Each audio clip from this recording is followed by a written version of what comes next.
आऊज़ु बिल्लाहि मिनश्शैतानिर्रजीम बिस्मिल्लाहिर्रहमानिर्रहीम। शुरू अल्लाह के बाबरकत नाम से जो बड़ा मेहरबान और नहायत रहम करने वाला है। यूनिक ग्रुप ऑफ इंस्टीट्यूशन की तरफ से ऑनलाइन लेक्चर्स और मैं हूँ प्रोफेसर राजा वाजिद अली जो आपको स्टैटिस्टिक्स यानी शुमारियात पढ़ाते हैं। हम अपना लेक्चर स्टार्ट करने से पहले तालीम के साथ कुछ तरबियत, कुछ अहम अल्फाज के साथ या फिर कुछ दुआओं के साथ हम अपना लेक्चर स्टार्ट करते हैं। हम अगर गौर करें अपनी ज़िंदगी पर तो हमारी ज़िंदगी पहले सांस से शुरू होती है। जब हमने पहला सांस लिया, अपनी आँखों को खोला और इस दुनिया में आए तो हमारी ज़िंदगी शुरू हो गई। और ये ज़िंदगी बसर करते करते करते करते एक वक्त मुकर्रर पर ये जो हमारा पहला सांस था और वो ज़िंदगी के सांस पूरे करते करते आखिरी सांस तक जा पहुँचेंगे। ये पहले सांस से लेकर आखिरी सांस तक जो ज़िंदगी और आखिरी सांस के बाद मौत, ये दो काम हम इस दुनिया में करते हैं। इन दोनों कामों के लिए जो बेहतरीन तरीक़ा है, बेहतरीन दुआ है, वो याद करवाई थी अपने अज़ीज़ तुलबा व तालबात को कि ज़िंदगी हमें किसने दी? हमें हमारे रब ने दी। तो हम ज़िंदगी किस से मांगे और कैसी मांगे? हम जैसी भी ज़िंदगी मांगे हम अपने रब से मांगे। और मौत भी क्योंकि रब के पास है, तो मौत भी जब हम मांगें तो अपने रब से मांगे। वो मांगने के अल्फाज हमने इस अंदाज से याद करने हैं जो हमारे रब को पसंद हैं। वो अल्फाज क्या थे इससे पहले भी बता चुका हूँ। और ये ज़िंदगी और मौत की दुआ दोबारा याद कर लीजिए। अल्लाहुम्मा, जब ये दो लफ्ज़ आपस में मिलते हैं तो इसका उर्दू में तर्जमा ए मेरे परवरदिगार, ए मेरे रब। और हम उर्दू में या अपनी ज़िंदगी में ये दो लफ्ज़ बहुत इस्तेमाल करते हैं, अल्लाहुम्मा।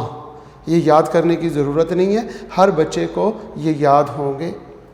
इसके बाद दूसरा लफ्ज़ जो है इसके साथ मिलाएंगे, अल्लाहुम्मा उर्ज़ुक़नी। उर्ज़ुक़नी अरबी का लफ्ज़ है जिसका मतलब है अता कर, मुझे दे। ए मेरे अल्लाह, ए मेरे रब, मुझे अता कर, मुझे ये चीज़ दे जो चीज़ मैं आपसे मांगने लगा हूँ। तो ये दो अल्फाज अल्लाहुम्मा उर्ज़ुक़नी। अल हयाते, अगर अलिफ लाम निकाल दिया जाए तो बाकी लफ्ज़ बचता है हयात। और हयात उर्दू का लफ्ज़ ज़िंदगी है कि ज़िंदा। अल हयाते, ए मेरे रब मुझे दे क्या चीज़? अल हयात, ज़िंदगी दे। तो कैसी दे? उसमें क्या खूबी हो? अल हयात सादतन, सादत वाली, खुशियों वाली, नेकियों वाली ज़िंदगी दे। तो ऐसा हुआ कि इस दुआ के शुरू के अल्फाज जो ज़िंदगी हम अपने रब से मांग रहे हैं उसमें ये खूबी सादत, सादत, अल हयात सादत, वल मौत शहादत। और मौत अगर हमें अल्लाह दे तो वो शहादत वाली मौत हो। ये दो खूबियाँ हमारी ज़िंदगी और हमारी मौत में अगर आ जाए तो हमारी ज़िंदगी भी जन्नत बन जाएगी और हमारी मौत के बाद जो हमारी मंजिलें हैं वो भी जन्नतुल फ़िरदौस जैसी बन जाएंगी, जन्नत के बागों में से बाग बनेंगी। और ये मैं अज़ीज़ तुलबा व तालबात से ये दुआ याद करें और इसे अपनी ज़िंदगी का मामूर बनाएं। जब आप सुबह उठें तो क्योंकि जब हम सो कर उठते हैं तो मौत के बाद एक ज़िंदगी मिल रही होती है। जब हम सोने लगें तो हम ये रात को सोते हुए और सुबह उठते हुए ये दुआएं याद कर लें और इनको अपनी ज़िंदगी में मामूर कर लें। अल्लाह की रहमत किसी ऐसे लम्हे में जोश क़ुव्वत और वलवले में हुई और आपको ये अता कर दी, तो आपकी ज़िंदगी, आपकी दुनिया की ज़िंदगी, आपकी कब्र की ज़िंदगी, आपकी आखिरत की ज़िंदगी, सारी ज़िंदगियों में कामयाबियाँ ही कामयाबियाँ होंगी। बहुत शुक्रिया। अब हम चलते हैं अपने लेक्चर की तरफ, जो स्टैटिस्टिक्स सब्जेक्ट है, और इस सब्जेक्ट में हम पढ़ते हैं चैप्टर नंबर 3। हमारा सब्जेक्ट स्टैटिस्टिक्स बुक 1 और इसका chapter number 3 measure of central tendency या मेजर ऑफ लोकेशन, जिसे हमने एवरेज भी कहा था।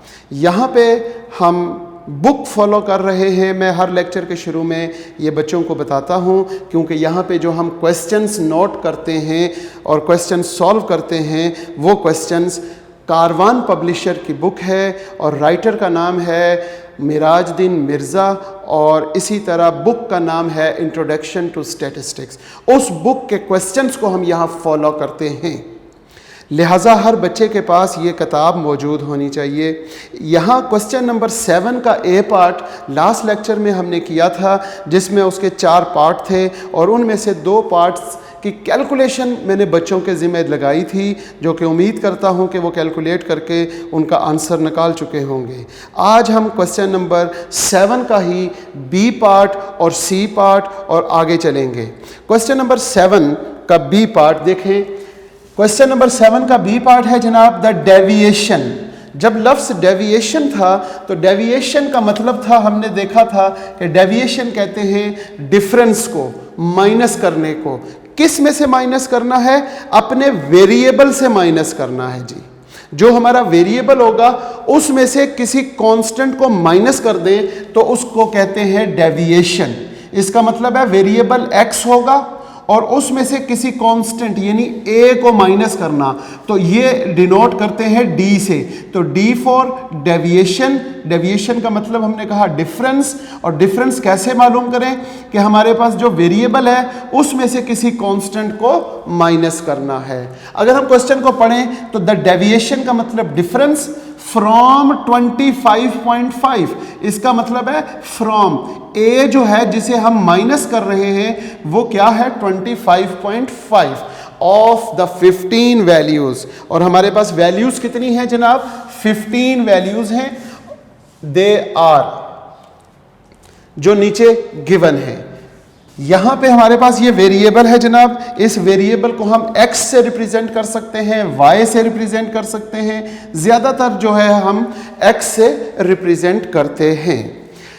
अब ये हमारे पास x की 15 वैल्यूज़ हैं। 1 2 3 4 5 6 7 8 9 10 11 12 13 14 और 15, ये 15 वैल्यूज़ हैं। और ये वैल्यूज़ x में से क्या किया है? डेविएशन किया है इस वैल्यू के साथ। लिहाजा हम यहां पर लिखेंगे क्या? ये हमारे पास x माइनस 25.5, इसका मतलब ये हुआ, ये जो आपने पहली लाइन पढ़ी, पहला लफ्ज पढ़ा, द डेविएशन फ्रॉम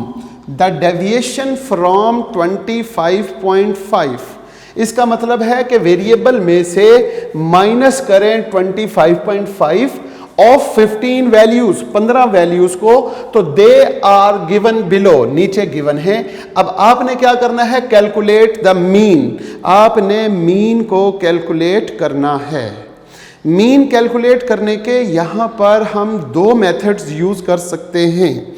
एक डायरेक्ट मेथड मीन मालूम करने के लिए आप सब बच्चों को ये फार्मूला याद होगा। वो फार्मूला था जनाब समेशन x, यानी जो हमारा वेरिएबल x है उसको हम सम करें और n पे डिवाइड कर दें। एक तो ये मेथड है, और दूसरा मेथड मीन मालूम करने का हम यहाँ ये यूज कर सकते हैं, जो इनडायरेक्ट मेथड या डेविएशन मेथड कहलाता है। डेविएशन मेथड में हम क्या करते हैं कि यहाँ पे लिखेंगे a plus summation d over n। तो हम इस क्वेश्चन को इन दोनों मेथड से सॉल्व करने की कोशिश करेंगे। सबसे पहले अगर मैं देखूं, क्योंकि मेरे पास x में से 25.5 माइनस किया हुआ है, और अगर वेरिएबल में से कोई कांस्टेंट माइनस करें तो उसे हम क्या कहते हैं? उसे हम ये कहेंगे कि ये डेविएशन है। ये क्या है जनाब? ये d है। d कौन सा? जो डेविएशन के फार्मूले में यहां पे यूज हुआ है। तो इसका सम कर लिया जाए। इसका अगर हम सम करें -14.5 और -1.9, इन दोनों को जब कैलकुलेटर पे लिखेंगे तो पहले लिखेंगे -15.4 और फिर लिखेंगे -1.9 और फिर आ जाएगा +6.2 +13.7, और इस तरीके से हम इन 15 वैल्यूज को सम अप करेंगे। जब हम इन वैल्यूज को सम करेंगे तो इन वैल्यूज का सम हमारे पास क्या आएगा? वो जनाब हमारे पास आएगा 4.5 455 सॉरी, यहां पर इसका सम 72 है जनाब।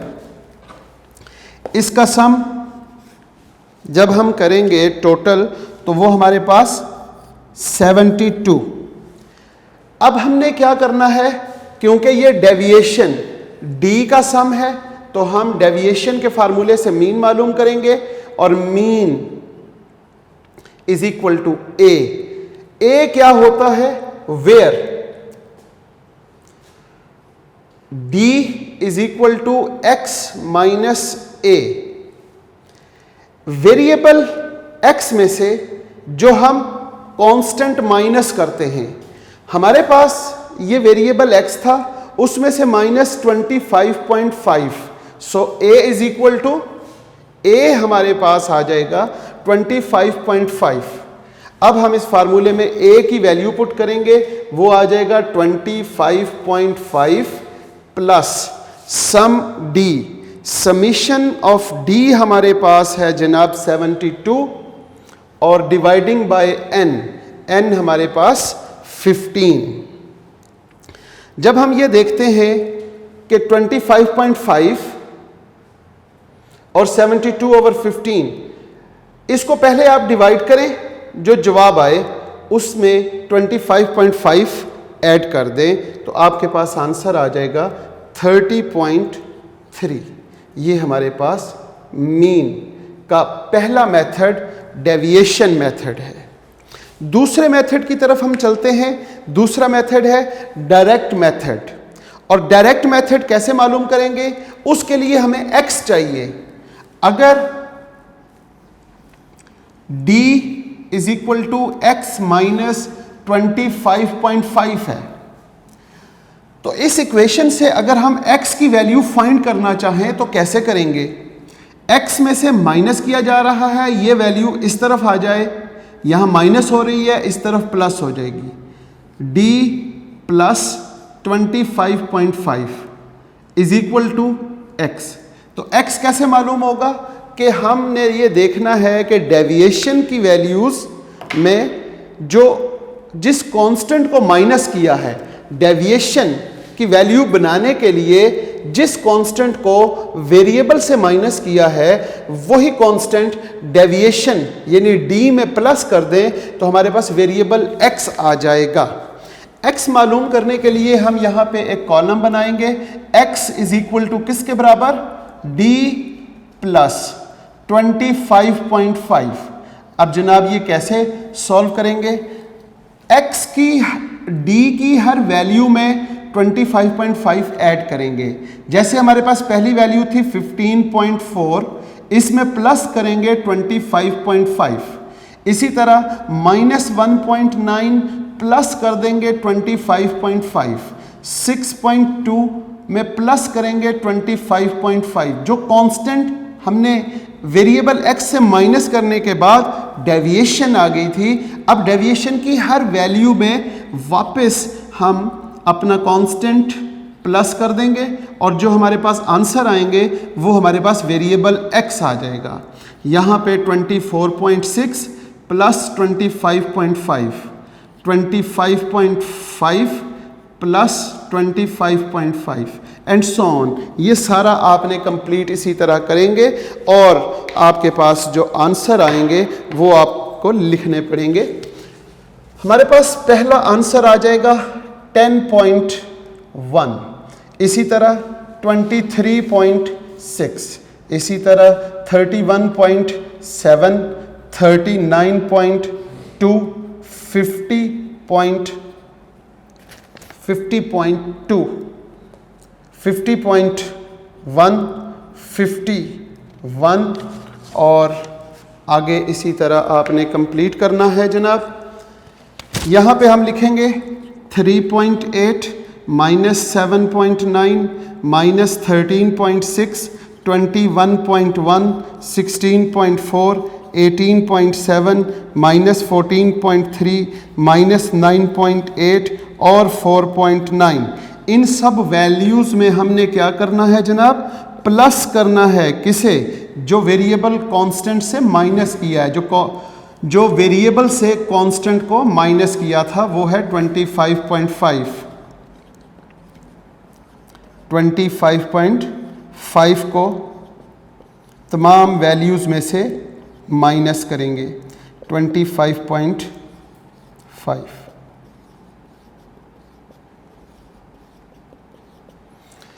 हमारे पास इनके आंसर्स यहाँ पे 51 आ चुका था। आगे चलते हैं। 29.3, 17.6, 11.9, 46.6, 41.9, 44.2,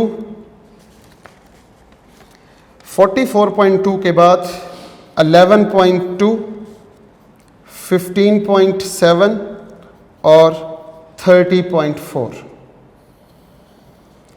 डेविएशन डी, जो हमारे पास डी की वैल्यूज थी उनमें प्लस कर लिया जो कांस्टेंट माइनस किया था। अब ये जो हमारे पास वैल्यूज बनी, ये वैल्यूज हमारे पास यानी कि एक्स की बन जाएंगी।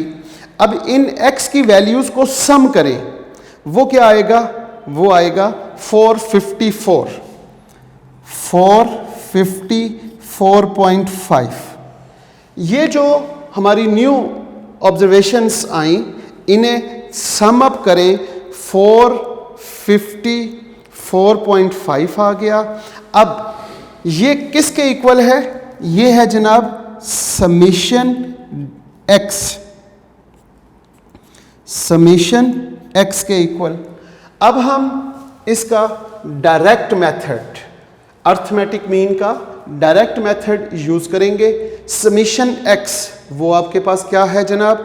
454.5 और डिवाइडिंग बाय n, कितनी ऑब्जर्वेशंस का ये सम है। यहां से काउंट कर लें ये कितनी ऑब्जर्वेशंस हैं। हर बच्चे को पता है कि 15 वैल्यूज हैं, इसको हम 15 पे डिवाइड करेंगे। जब हम 454.5 को 15 पे डिवाइड करेंगे तो आंसर आ जाएगा 30.3 और ये हमारे पास अर्थमेटिक मीन। चाहे आप डेविएशन के मेथड से सॉल्व करें, अर्थमेटिक मीन का जो आंसर आ गया वही आंसर आपका डायरेक्ट मेथड से आएगा। ये था हमारा क्वेश्चन नंबर 7 का बी पार्ट। और अब हम चलते हैं क्वेश्चन नंबर 7 का सी पार्ट करने के लिए। क्वेश्चन नंबर 7 का सी पार्ट भी हमारी प्रॉपर्टी को इस्तेमाल करते हुए हम सॉल्व करेंगे। बच्चों से हम इस बात की उम्मीद करते हैं कि जब स्टैटिस्टिक्स या मैथमेटिक्स या इस तरह कोई भी सब्जेक्ट ऑनलाइन पढ़ रहे हों तो उनके पास अपनी नोटबुक लाजमी हो जिस पे हर बताई गई बात और न्यूमेरिकल खुद सॉल्व करें और साथ साथ सॉल्व करें। हम बात करते हैं क्वेश्चन नंबर 7 के सी पार्ट की। क्वेश्चन नंबर 7 का सी पार्ट है जनाब, हमें कुछ नंबर्स दिए गए हैं। The following are the number of second. Seconds which 16 insects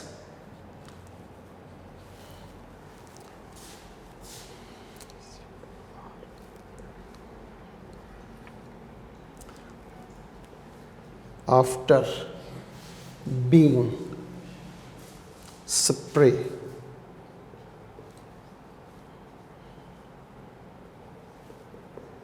with a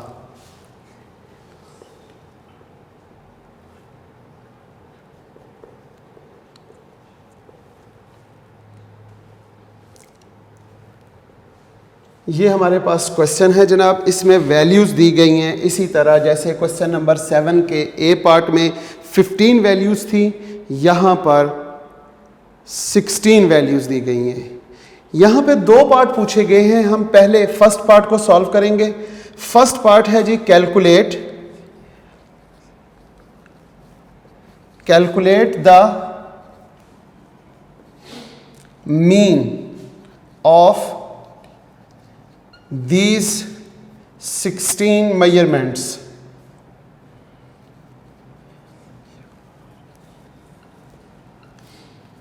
ये हमारे पास फर्स्ट पार्ट है, हम पहले फर्स्ट पार्ट को सॉल्व करते हैं। हमारे पास 16 मेजरमेंट्स हैं। एक्स की 16 मेजरमेंट्स क्या हैं जनाब? 121,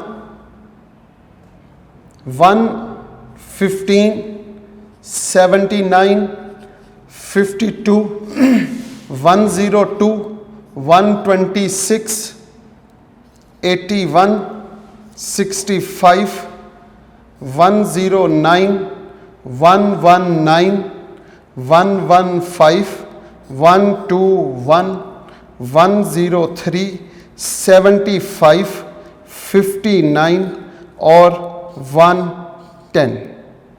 ये हमारे पास 16 ऑब्जर्वेशंस हैं और इन 16 ऑब्जर्वेशंस का क्या फाइंड करना है? इसका first part calculate mean of 16 observations. तो 16 ऑब्जर्वेशंस का मीन मालूम करने का वही तरीका है जनाब, मीन का फार्मूला। क्योंकि ये डायरेक्ट वैल्यूज हैं एक्स की, तो यहां पे हम डायरेक्ट फार्मूला यूज करेंगे, समीशन एक्स ओवर एन। अब यहां पर एन कितने हैं जी? एन हमारे पास है, यहां से काउंट करते हैं तो ये 16 वैल्यूज हैं। 1 2 3 4 5 6 7 8 9 10 11 12 13 14 15 और 16। अब हमने इनका मीन मालूम करना है। बहुत इजी है मीन मालूम करना। मीन कैसे मालूम करेंगे जनाब? मीन मालूम करने के लिए हमने लिखा समीशन एक्स ओवर एन। ये हमारे पास वेरिएबल एक्स है, इन एक्स की 16 वैल्यूज का सम जमा करें तो हमारे पास आ जाएगा 1552।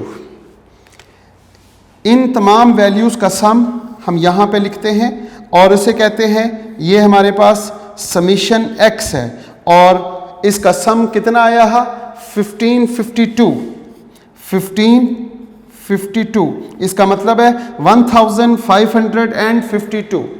अब जब हम 1552 को डिवाइड करते हैं फार्मूले में वैल्यूज पुट करने के बाद, 1552 डिवाइडिंग बाय 16, तो हमारे पास कैलकुलेटर से जब आप इसे डिवाइड करेंगे तो हमारे पास आंसर आ जाएगा 97। Mean is equal to 97। लो जी, ये हमारा फर्स्ट पार्ट था, बहुत इजी, जो आप ऑलरेडी कर चुके हैं। अब हम इसके सेकंड पार्ट की तरफ चलते हैं। सेकंड पार्ट में वो क्या पूछ रहा है हमसे, और ये प्रॉपर्टी को इस्तेमाल करके हम इसे सॉल्व करेंगे। Calculate the mean. अब हम बात करते हैं सेकंड पार्ट की तरफ। सेकंड पार्ट में उसने कहा recalculate,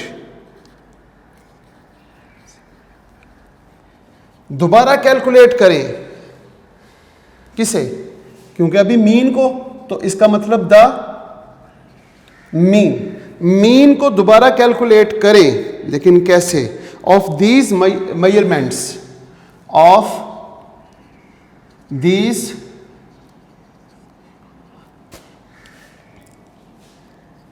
measurements, subtracting 100 from each value. यहां पे क्या कह दिया उसने?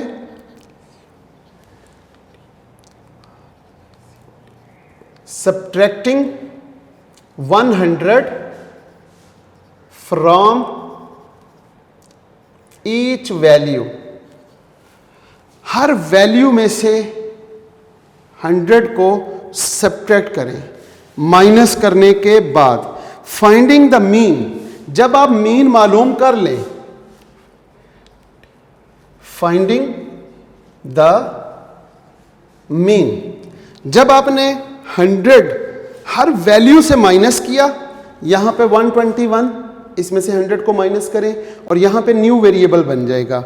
उसका मीन मालूम करने के बाद क्या करें? Finding the mean of the number, mean of these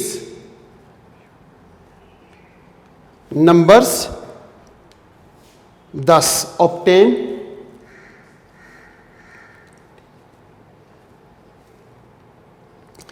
and then फिर क्या करें? एडिंग, फिर ऐड कर लें क्या? To the result, to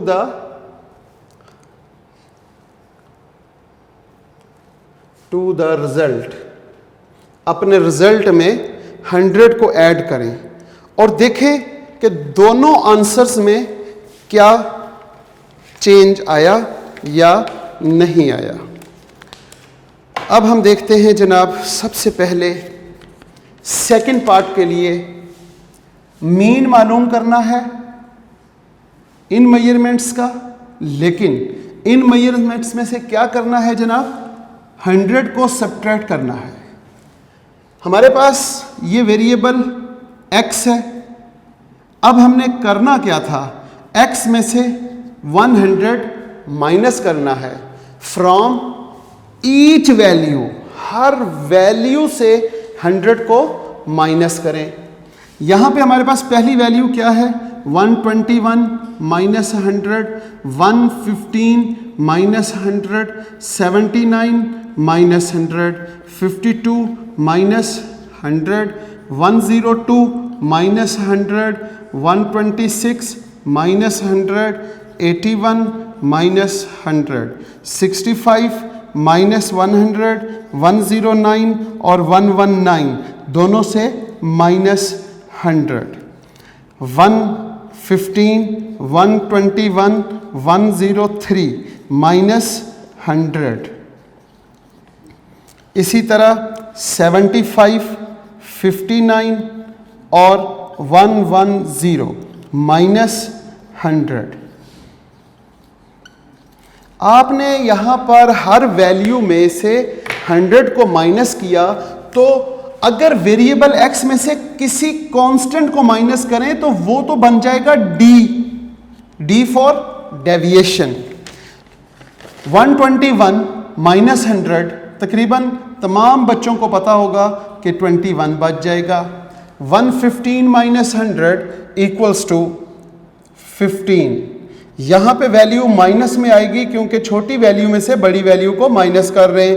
minus 21 हमारे पास आगे ये भी माइनस में आ जाएगी। 48 यहाँ पे हमारे पास सिर्फ 2 रह जाएगा। यहाँ पे 26, इसके बाद माइनस 19।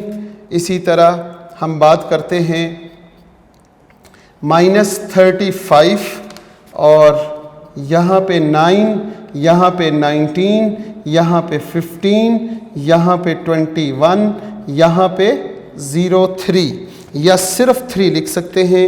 आगे देखते हैं तो हमारे पास माइनस 25 आ जाएगा और माइनस 41 और इसी तरह लास्ट में हमारे पास 10। अब जब हम इसका मीन मालूम करेंगे, अब मीन किसका मालूम करना है? सेकंड पार्ट में क्या हमने मीन x का मालूम करना है या d का, ये डिसाइड करना है हमने। अगर हमने d का मीन मालूम करना है तो मीन ऑफ d लिखेंगे, और अगर x का मालूम करना है तो मीन ऑफ x लिखेंगे। यहां पे मीन किसका मालूम किया? x का, इसलिए इसे हम x बार भी कह सकते हैं। तो जब x का मीन मालूम करना हो तो उसे x बार कहेंगे, और मीन ऑफ d मालूम करना हो तो उसे हम d बार कहेंगे। और d बार का फार्मूला क्या होगा? Summation d over n, summation d over n। और अगर यहां पे मालूम करना होता मीन ऑफ x तो वो किसके इक्वल होता? a plus summation d over n के इक्वल होता। यहां पर हमने d का मीन मालूम करना है। d का मीन कैसे मालूम करना है या क्यों मालूम करना है? यहां पे कहा रिकैलकुलेट, दोबारा कैलकुलेट करें मीन को of the measurements, in measurements का मीन मालूम करना है, लेकिन सब्ट्रैक्ट करें 100 फ्रॉम ईच वैल्यूज। जो 100 को माइनस करने के बाद हमारे पास वैल्यूज आई, उनका मीन मालूम करें। उनका मीन मालूम करने के लिए ये जो हमारे पास ब्लैक कलर में लिखी हुई वैल्यूज हैं, इनका सम करेंगे, और इनके सम को हम क्या किस से डिनोट करेंगे? समेशन d के साथ, क्योंकि ये वैल्यूज d की आई हुई हैं। तो इनका सम जब हम मालूम करेंगे तो वो हमारे पास आ जाएगा -48। इनका सम -48। इन वैल्यूज को कैलकुलेटर से आप जब जमा करेंगे तो इनका जमा करने के बाद आंसर आएगा -48।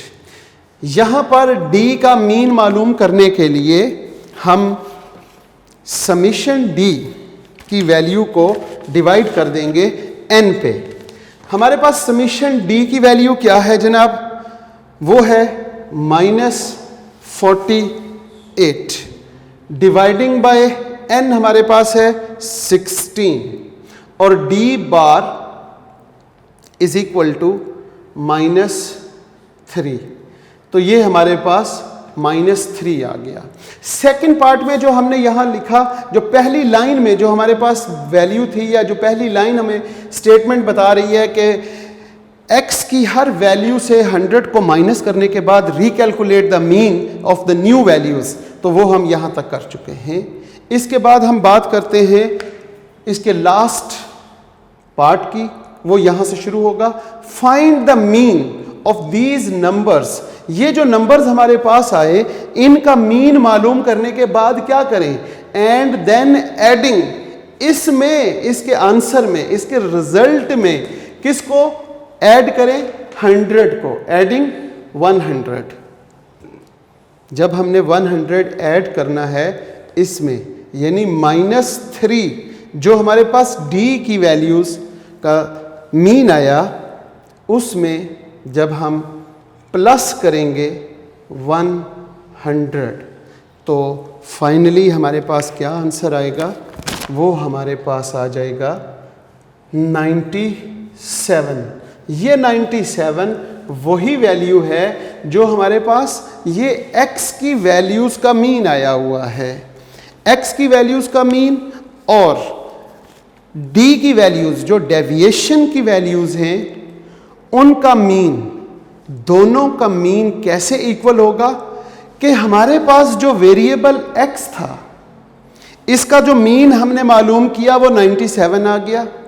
इसके बाद जब हम इस वेरिएबल की हर वैल्यू में से 100 को माइनस किया, जब हमने इसमें से 100 को माइनस करने के बाद जो हमारे पास न्यू ऑब्जर्वेशंस, न्यू वैल्यूज आई, दैट इज कॉल्ड d। और इन वैल्यूज का जब मीन मालूम किया तो वो -3 आ गया। अब इसके मीन में जिस वैल्यू को माइनस किया गया था, उसी को अगर हम ऐड कर लें, उसी वैल्यू को, उसी कांस्टेंट वैल्यू को ऐड कर लें इन वैल्यूज के मीन में, तो मीन वापस जो हमारे पास x का मीन आया था उसके इक्वल हो जाएगा। इसका मतलब यह हुआ कि हमारे पास d किसके बराबर है जनाब?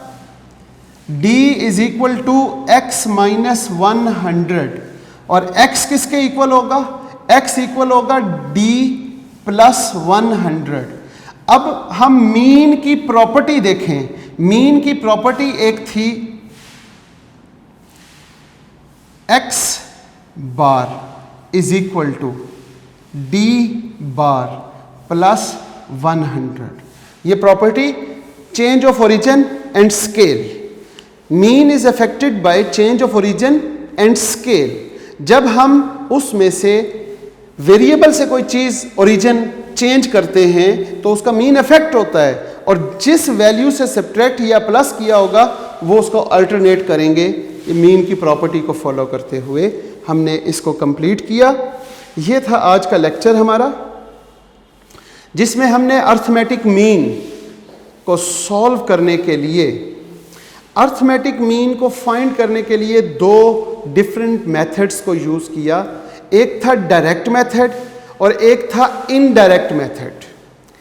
और इन तमाम मेथड्स को यूज़ करते हुए हमने न्यूमेरिकल्स को सॉल्व किया, जिससे हमें मालूम हुआ कि हमारे पास अगर वेरिएबल सेम है, अगर हमारे पास क्वेश्चन की वैल्यू सेम है, हम अर्थमेटिक मीन डायरेक्ट मेथड से सॉल्व करें, इनडायरेक्ट मेथड से सॉल्व करें, या फिर हम स्टेप डेविएशन मेथड से सॉल्व करें, किसी भी मेथड को यूज़ करें, तो हमारा अर्थमेटिक मीन का आंसर जो है, वेरिएबल x का जो मीन है वो हमेशा इक्वल रहेगा।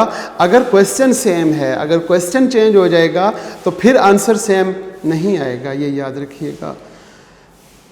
सबसे आखिर में, हमारे लेक्चर के एंड में, मैं अपने बच्चों से, अपने अज़ीज़ तलबा व तालबात से एक चीज़ की उम्मीद जो मैं रखता हूँ वो ये कि यहाँ पर पढ़ाते हुए मेरी कोशिश ये होती है कि बच्चे को किसी भी किस्म के एक्स्ट्रा क्वेश्चन ना बने।